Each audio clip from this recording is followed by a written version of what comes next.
Assalamualaikum warahmatullahi wabarakatuh. Alhamdulillahirabbil alamin. Asyhadu an la ilaha illallah wa asyhadu anna Muhammadar Rasulullah. Allahumma shalli ala sayyidina Muhammad wa ala ali sayyidina Muhammad.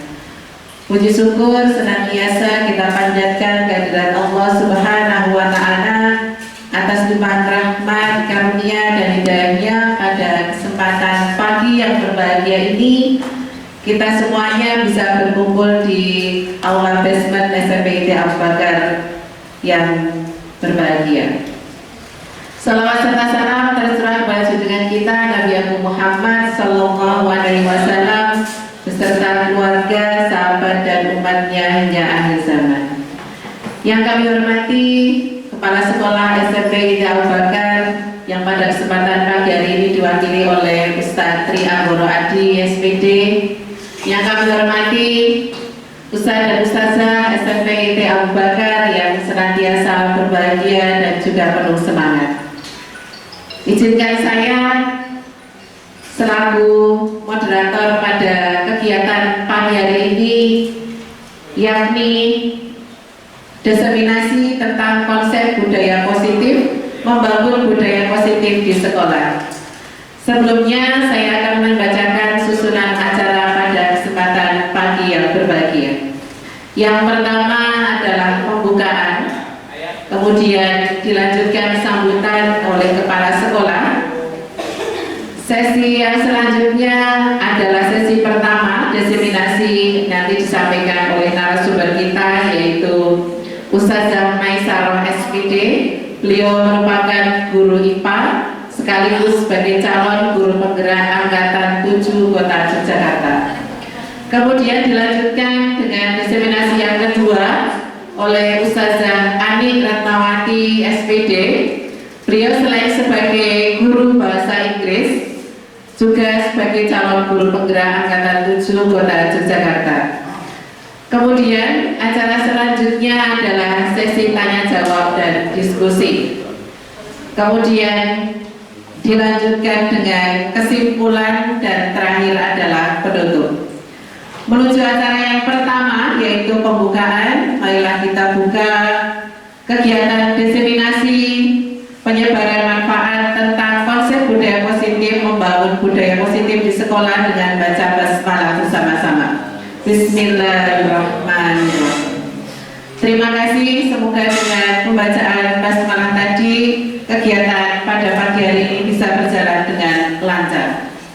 Kemudian yang kedua adalah sambutan dari kepala sekolah yang pada kesempatan pagi hari ini akan diwakili oleh Wakil Kepala Bidang Kurikulum Ustaz Tri Anggoro Adi SPD. Waktu dan tempat kami persilakan.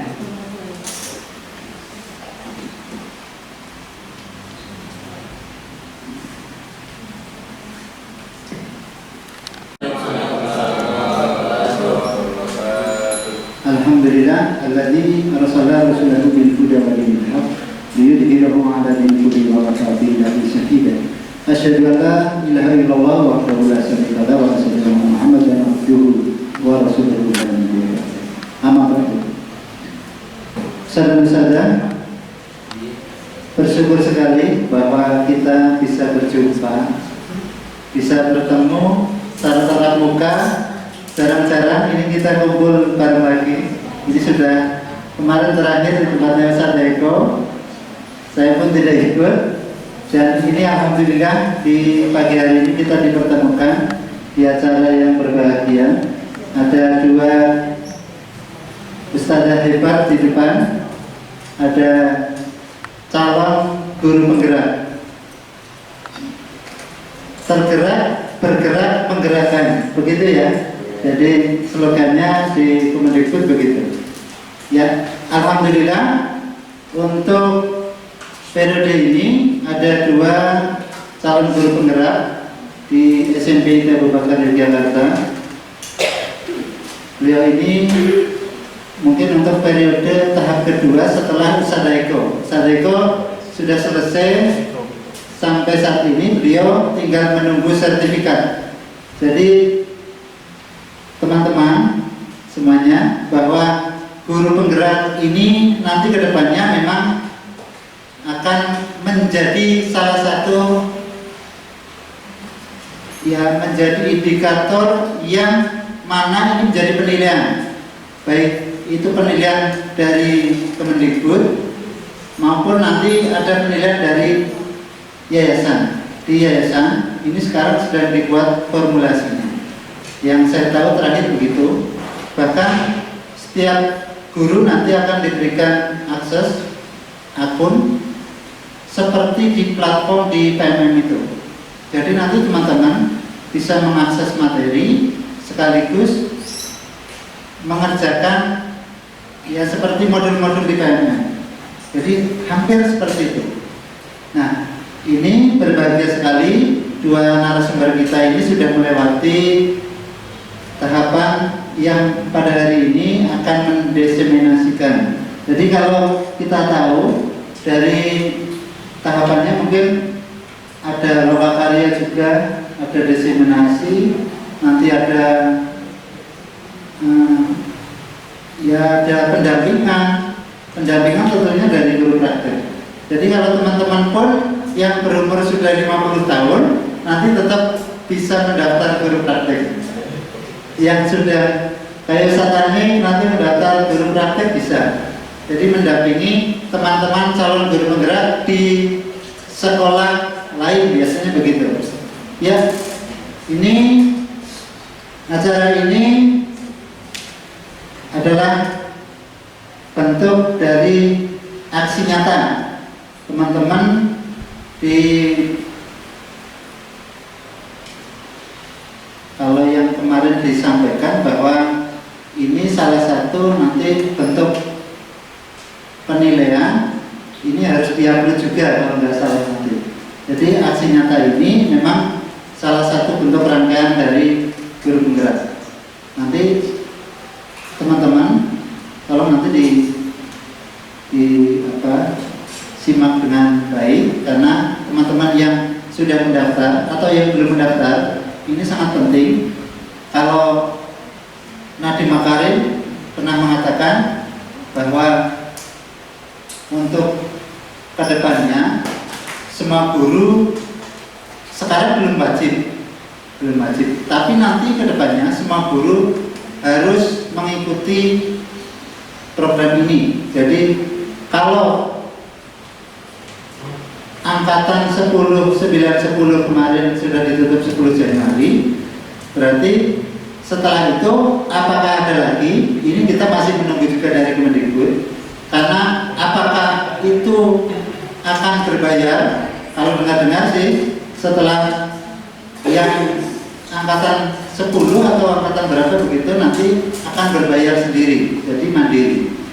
Jadi nanti ya kita lihat saja formulasi dari Kemendikbud.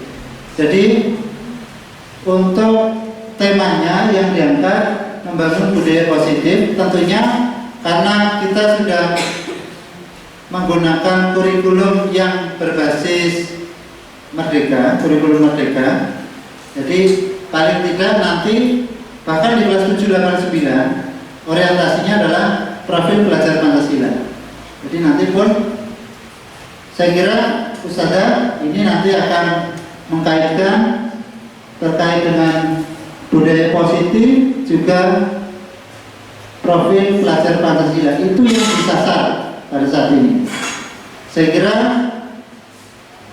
begitu saja untuk sambutan dari saya. Nanti Ustazah kita simak bersama. Kalau memang ini adalah praktik baik, Ustazah pasti akan mengalami ini pada suatu saat nanti. Pasti akan mengalami. Oke, saya kira demikian. Selalu semangat Ustazah berdua, narasumber Ustazah Mai, Ustazah Ani, selamat berjuang.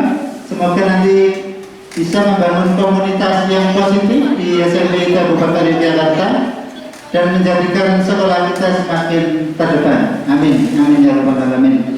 Terima kasih. Dari kami Pak Hidayah. Wassalamualaikum warahmatullahi wabarakatuh. Terima kasih kepada Alhamdulillah.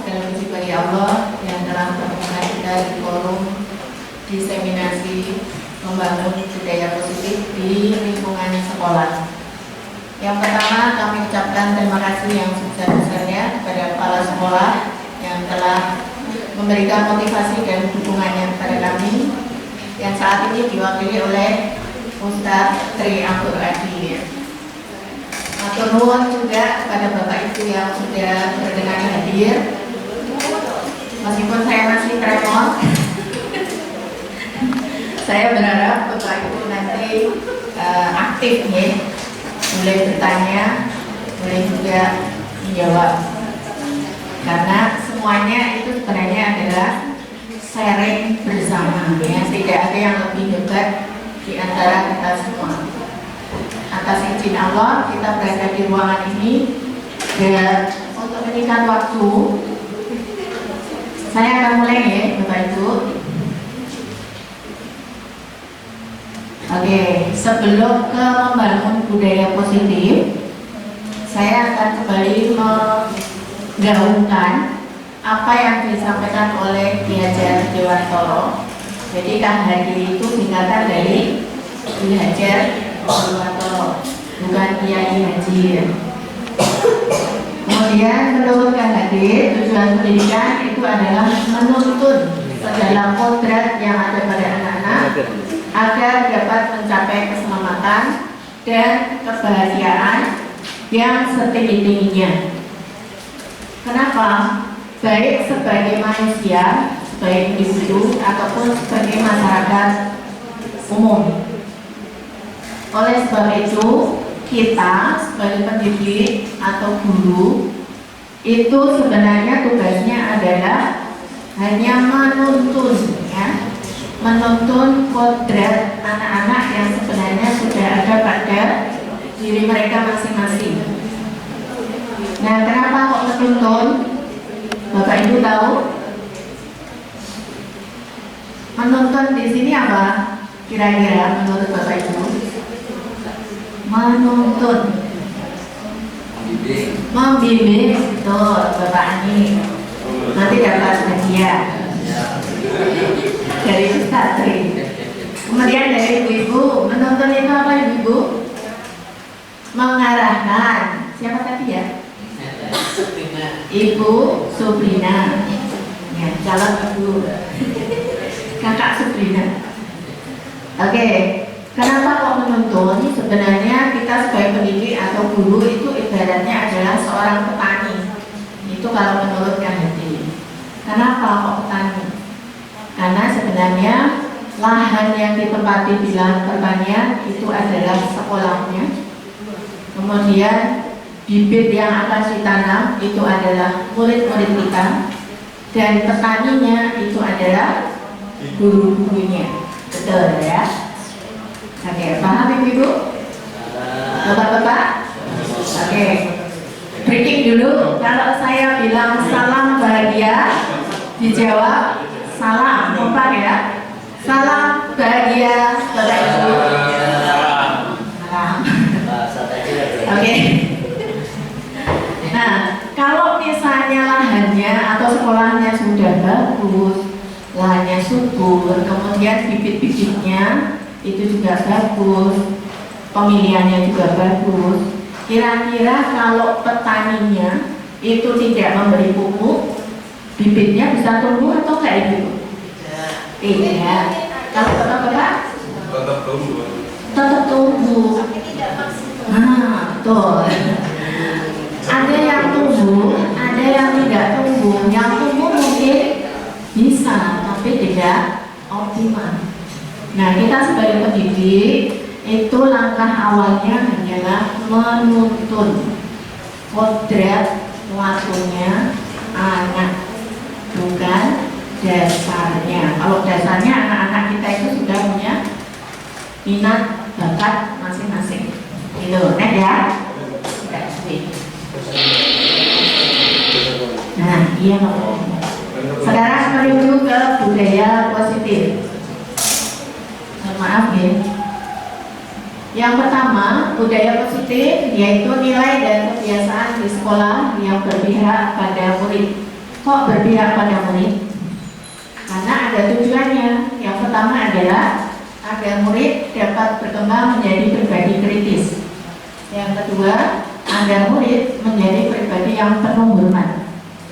Dan yang ketiga adalah agar murid bertanggung jawab sesuai profil pelajar Pancasila. Bapak Ibu, masih ingat profil pelajar Pancasila ada berapa? 6. Siapa yang masih ingat? Tunjuk tangan.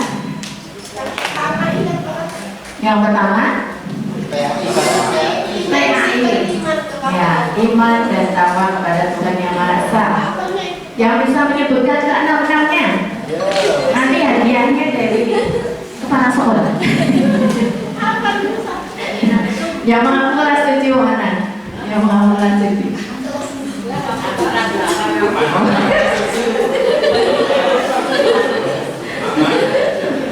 Oke. Oh, ya betul, kebinekaan. Yang pertama impact, yang kedua kebinekaan global, yang ketiga berpikir kritis, betul. Berwawasan global, 5. Gotong royong, 6. Kreatif, alhamdulillah, memang pintar-pintar. Kita kasih aplaus dulu. Ya, salam dan bahagia Bapak Ibu. Hebat. Oke, lanjut ya. Nah, sebenarnya yang akan kita bahas ini ada 8. Angka 8 itu bukan berarti identik dengan tahun 2024 ya.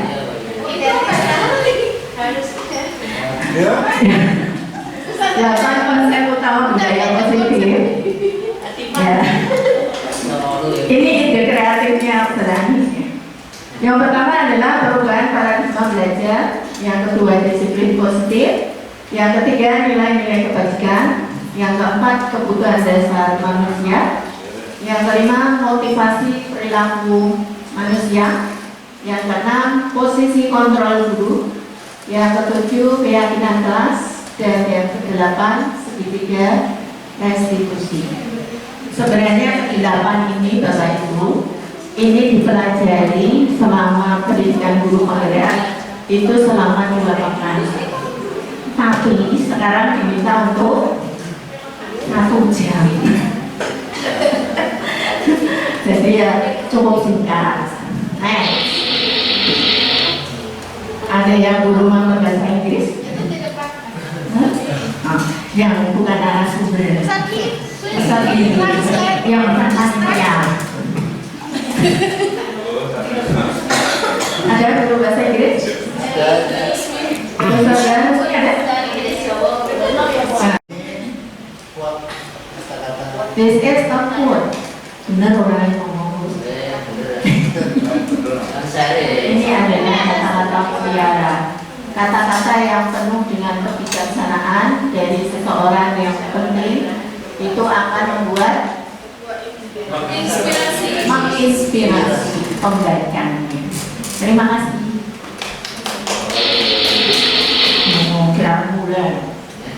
Nomor 1, perubahan paradigma belajar. Ini semestinya sekolah dapat menyediakan lingkungan yang positif, aman, dan nyaman. Sudah merasakan Bapak Ibu? Sudah, alhamdulillah, yakin gitu loh. Agar siswa mampu untuk berpikir, bertindak, dan mencipta dengan terdidik, mandiri, dan bertanggung jawab. Yang kedua, disiplin sangat berkaitan dengan kontrol guru terhadap siswa. Kalau mendengar kata disiplin, kira-kira yang ada di pikiran Bapak Ibu apa ya?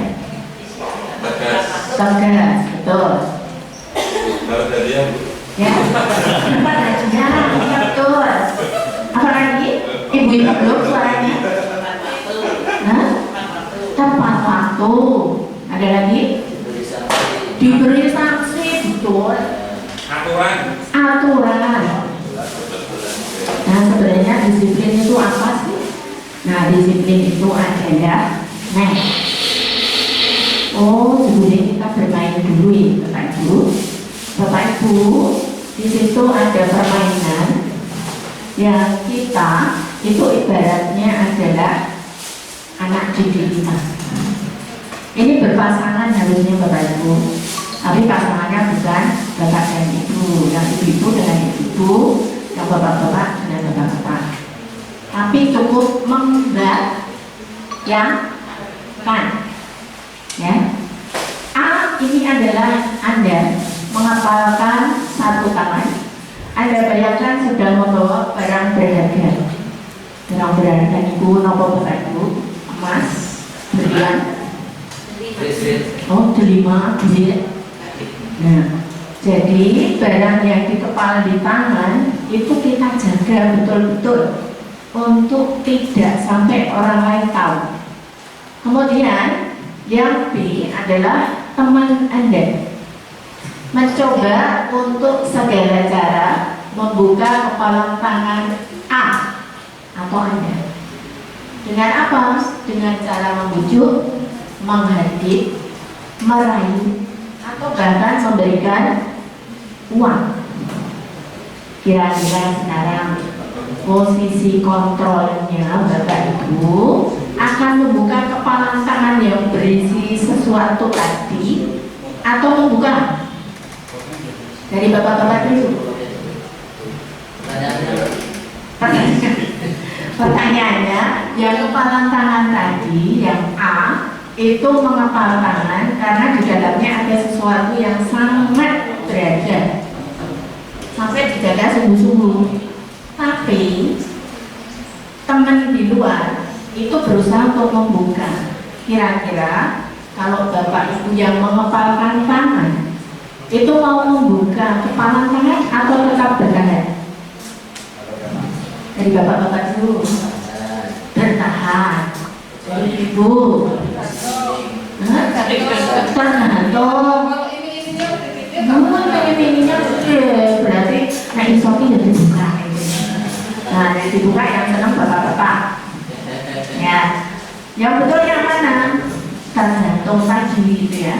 Kalau Ustaz Bapak Ani tadi itu tetap pertahankan, berarti Bapak Ani itu punya harga diri yang sangat tinggi. Nek gampang membuka itu nanti biasanya akan merasa terpaksa. Sama Bapak Ibu kalau kita terapkan ke anak didik kita. Si A isih nangis gelut dengan si B. Tiba-tiba gurunya datang, ayo minta maaf, mau nggak muridnya? Pasti nggak mau, karena loh aku itu belum tuntas kok butuh minta maaf. Yang satunya masih nangis terseduh-seduh. Nah, kita sebagai pendidik bagaimana nih? Salam dan bahagia Bapak Ibu. Ya, sudah mulai semangat. Naik aja ya. Yang kedua adalah disiplin positif. Kenapa kok ada disiplin positif? Apakah ada disiplin negatif? Disiplin ada, betul ya. Disiplin itu sebenarnya berasal dari bahasa Latin nopol subuh. Disiplina artinya betul, disiplina artinya belajar. Jadi disiplin itu artinya belajar Bapak Ibu, bukan hukuman, bukan tekanan. Kemudian kemampuan memerintah diri sendiri dalam mengontrol dan menguasai diri untuk memiliki tindakan yang mengacu pada nilai-nilai yang kita hargai, tentu dengan penuh tanggung jawab. Pernah ingat Bapak Ibu ada satu ayat dari Allah, ku anfusakum wa ahlikum naro, artinya apa? Jagalah diri dulu baru dan keluargamu dari siksa api neraka. Hukuman itu nanti terakhir sama kita menerapkan ke anak didik kita. Wah, kok bukan jemaling Tapi seorang guru tidak boleh langsung memberikan teguran di hadapan temannya. Nggak boleh nih Bapak Ibu. Tapi saya melakukan ini. Bapak Ibu gimana? Hanya. Dan kalau pernah itu nggak apa-apa, besok diperbaiki gitu kan? Ya nggak? Ya. Kemudian sebenarnya nilai-nilai yang kita hargai itu apa saja? Yaitu nilai kebajikan atau sifat positif manusia yang merupakan tujuan mulia yang ingin dicapai setiap individu, yaitu nilai-nilai dalam profil pelajar Pancasila. Ustadz yang mengaku mapel PKN, kan? Ustadz Triambola Haji, Bapak Tri, Bapak Kepala Sekolah ini rasanya kok nggak sopan ya? Kalau yang ibu ada yang mengaku PKN? Ada? Ustadz ada siapa? Ya, ada yang masih ingat ke 6-6-nya tadi profil pelajar Pancasila? Saya Bapak. Bapak Wahidin, monggo. Satu, apa mau? Iman dan takwa. Dua, Cinta Tunggal-Ika. Tiga, berpikir-pikir. Empat, gotong royong. Lima, bernalar kritis, kreatif, mandiri, berwawasan global. Alhamdulillah Bapak Ibu ini memang hebat. Oke, next. Baik, kita lanjut ke bagian ketiga, nilai-nilai kebajikan universal. Nah, sifat-sifat positif manusia yang merupakan tujuan mulia yang ingin dicapai setiap individu ini bersifat universal, bahkan dianggap sebagai lintas bahasa, suku, bangsa, agama maupun apa ini? Latar belakang. Yang saya contohkan ini nilai kebajikan di institusi atau lembaga pendidikan. Ini tadi sudah disebutkan. Kemudian ini di lembaga pendidikan zaman dulu. Ini ada toleransi, rasa hormat, integritas, mandiri, menghargai, antusias, empati, keingintahuan, kreativitas, kerjasama, pede, percaya diri, komitmen. Ini pada sekolah zaman dulu. Kemudian keterampilan hidup atau life skill. Nah, ini usahakan kita juga mempunyai dapat dipercaya, lurus hati, pendengar yang aktif, tidak merendahkan orang lain, memberikan yang terbaik dari mana Bapak Ibu? Dari diri sendiri, betul Bapak. Oh, suka banget suara itu ya. Tolong ditulis badani. Berikutnya, dulu Ki Hajar Dewantara itu punya anak yang berkebutuhan khusus Bapak Ibu. Pada saat belajar di Belanda, beliau itu memarahi anaknya yang berkebutuhan khusus ini, perempuan. Sampai kemudian beliau mendukung anaknya di luar rumah. Pada saat itu di Belanda Bapak Ibu musim dingin, salju. Sampai akhirnya Bapak Kahadi itu lupa kalau anaknya itu dihukum di luar pintu. Nyaris ya, nyaris bersama. Nah, begitu beliau kok ingat, beliau langsung keluar membopong anaknya, kemudian sampai mengucapkan, aku akan mengabdikan diriku pada anak-anak didikku. Itu ya sebenarnya inti dari pendidikan menurut Ki Hajar Dewantara yang dengan slogannya apa yang terkenal Bapak Ibu? Ngaso songgelodok, matio ngaso, tuturi hala yani. Selaras tak nanya. Guru PKN lagi. Oh, guru matematika. Artinya apa? Engar sosok tuloda, siapa yang tahu artinya Bapak Ibu? Di depan memberi teladan, di tengah memberi motivasi, di belakang memberi dorongan. Ini ada dijorokin ya. Nah, kenapa sih simbol pendidikan itu Tutwuri Handayani? Ayo, Tutwuri Handayani itu sebenarnya juga itu tadi intinya. Kami masuk tulodo, madya mamang karso, Tutwuri Handayani. Oh, saya juga baru belajar. Ini bagian terakhir dari jatah saya. Kebutuhan dasar manusia menurut Bapak Ibu. Salam dan bahagia Bapak Ibu. Ya, menurut Bapak Ibu, kebutuhan manusia itu beda-beda atau sama-sama? Beda-beda. Dan kita juga sebagai pendidik itu juga sadar diri bahwa teman-teman kita itu kebutuhan dasarnya juga berbeda. Oh, bedanya apa?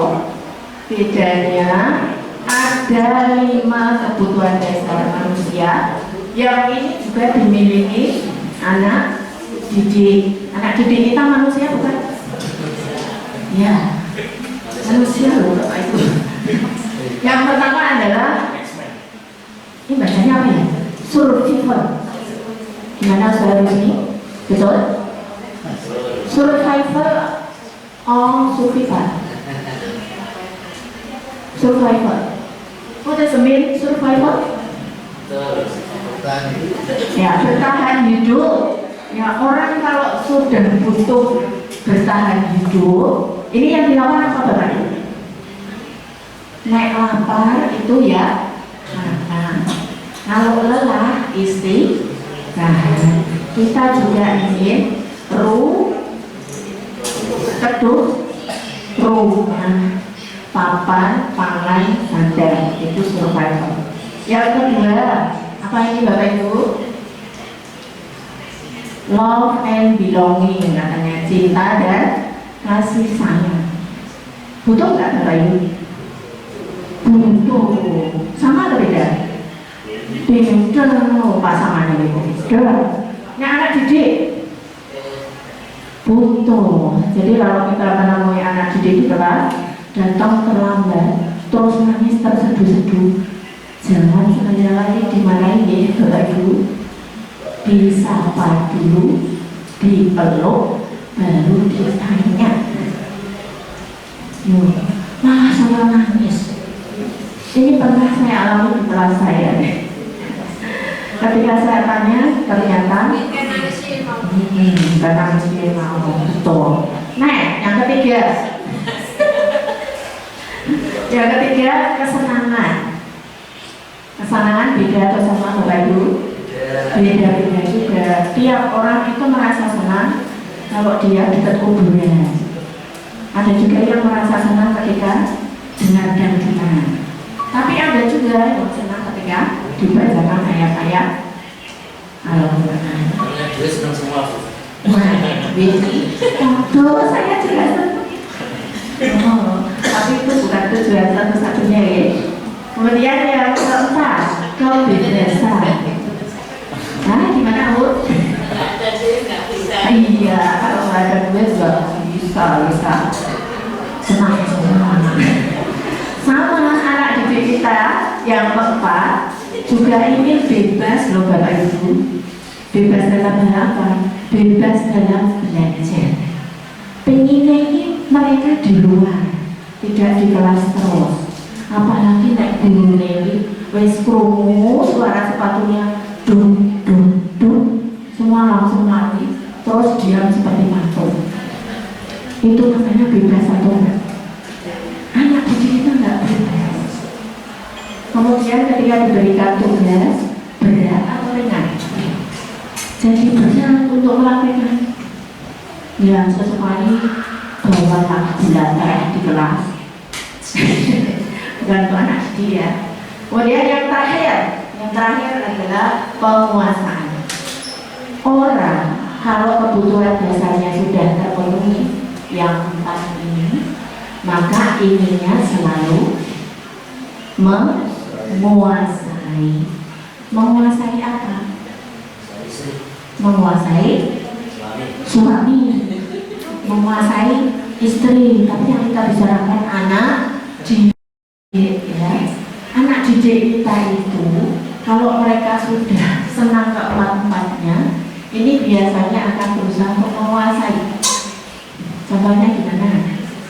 Bu, aku itu kemarin dapat 100 kok ibu tidak memuji kue. Ada loh murid yang seperti itu. Oh ya, sekali waktu dipuji itu boleh, tapi itu motivasi internal atau eksternal? Eksternal, betul Bapak. Baik, sesuai. Tak kasih soal. Yang bisa menjawab nanti akan bonus.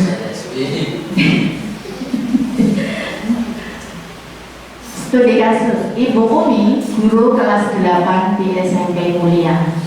Kalau ada kesamaan nama, mohon maaf. Sedang bingung menghadapi ulah salah satu murid di kelas bernama Azam. Beberapa murid telah datang dan mengeluhkan Azam yang sering minta bekal makan siang dengan paksa. Jika Bapak Ibu menghadapi situasi seperti Ibu Umi, apa yang Bapak Ibu lakukan? Pertanyaan kedua, menurut Bapak Ibu, kira-kira apa alasan Azam melakukan hal itu? Salam dan bahagia Bapak Ibu. Ya, boleh dari sisi ibu-ibu dulu. Yang pojok. Yang pojok, yang pojok mana Pak? Oh, yang belakang. Yang pojok belakang, kayaknya baru banyak uang. Oh, Ibu Agustin ya? Iya, menurut Ibu Agustin itu berarti Mas Ayam itu terkena godaan makan, ya. Nah, ini loh Bapak Ibu, kembali ke sini. Wes, ini slide terakhir.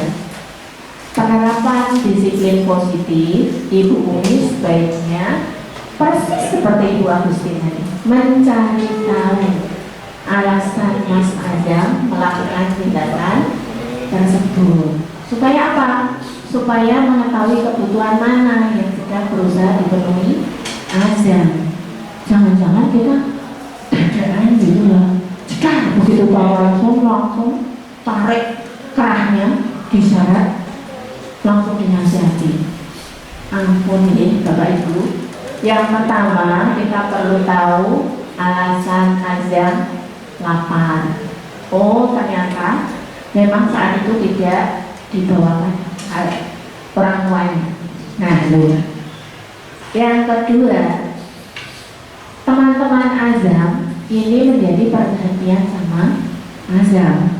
Berarti Azam ini butuh cinta dan kasih sayang. Nah, yang pertama tadi butuh apa? Nah, lapar butuh makan.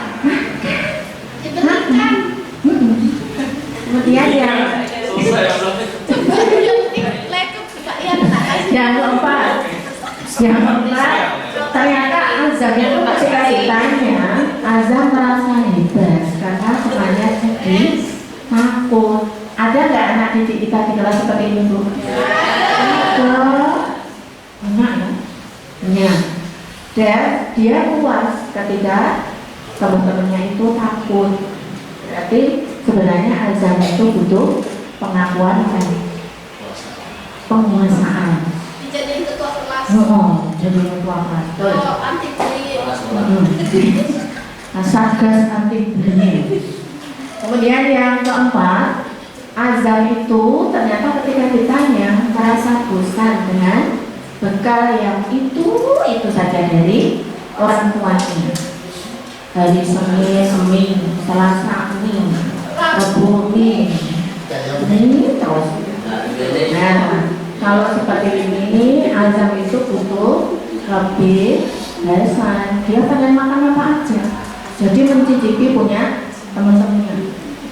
Dan yang terakhir adalah ternyata Azhar ditanya lagi, hanya iseng dan dia menikmati kalau ekspresi wajah temannya itu kesal. Tapi Azhar senang, dia berarti butuh kesenangan. Begitu Bapak Ibu gambarannya. Iki sopo ya. Kita dengarkan ya. Ini respon anak didik saya ketika sudah menjalani restitusi yang nanti akan disampaikan Ibu Ani Ratnawati. Ibu, mari punya. Assalamualaikum warahmatullahi wabarakatuh. Pertama-tama izinkan saya untuk memperkenalkan diri terlebih dahulu. Nama saya Syifa Adinda Kusuma dari kelas 8A SMPN Abu Bakar Jakarta. Kesan dan tanggapan saya mengenai tanggung jawab seorang siswa maupun guru adalah bahwa guru itu seharusnya dipatuhi, digugu dan ditiru. Jadi jika ada murid yang melakukan kesalahan, guru menyikapinya bukan dengan cara marah, namun dengan cara mengingatkan. Misalkan ada satu siswa yang tidak melakukan piket kelas, maka guru memberitahu bahwa piket kelas itu adalah tanggung jawab yang dibentuk oleh satu kelas. Jika ada satu yang tidak melakukan piket kelas, maka tanggung jawab satu kelas itu tidak akan terbentuk. Tanggung jawab itu bukan hanya milik guru ataupun bukan hanya milik siswa, tapi tanggung jawab itu bersama milik guru dan siswa, di mana guru mempunyai peran untuk mengingatkan dan siswa mempunyai peran untuk melakukan. Dalam cara tersebut, saya dapat menangkap 3 hal yang bisa kita pelajari. Yang pertama, bagaimana cara kita mengakui kesalahan kita. Yang kedua, bagaimana cara guru menyikapi seorang siswa agar siswa tersebut mempunyai kesadaran untuk menebus dan menyadari kesalahannya. Yang ketiga, bagaimana cara kita minta maaf saat kita berbuat kesalahan. Itu saja yang dapat saya sampaikan. Semoga ini dapat mendorong para siswa untuk bisa bertanggung jawab lagi ke depannya. Mohon maaf bila ada kesalahan. Wassalamualaikum warahmatullahi wabarakatuh.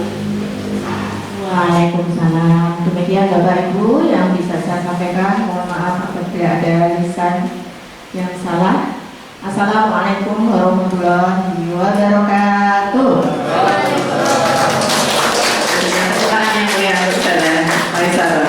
Terima kasih Ustazah. Menarik sekali ya Bapak Ibu sekalian, saudara-saudara sekalian, saudara-saudara sekalian, terkait dengan diseminasi budaya positif yang ada di sekolah untuk sesi yang pertama. Tadi terkait dengan profil pelajar Pancasila apa saja saudara-saudara sekalian? Beriman dan bertakwa kepada Tuhan Yang Maha Esa dan berakhlak mulia. Kemudian yang kedua, berkebinekaan global. Yang ketiga apa saudara-saudara? Mandiri, kemudian kreatif, bergotong royong. Terakhir, masih satu lagi, bernalar kritis. Oke, terima kasih. Ya, untuk pertanyaannya, sesi pertanyaan nanti Ustaz dan Ustazah simpan dulu karena nanti ada sesi yang selanjutnya, yang kedua. Untuk sesi kedua, nanti kita akan dibersamai oleh narasumber kita, yaitu Ustazah Ani Ratnawati SPD. Selain sebagai guru bahasa Inggris, beliau sudah CGP angkatan ke-7 Kota Yogyakarta. Nah, kita tunggu dulu. Ya, kepada Ustazah Ani Ratnawati SPD, waktu dan tempat kami persilahkan.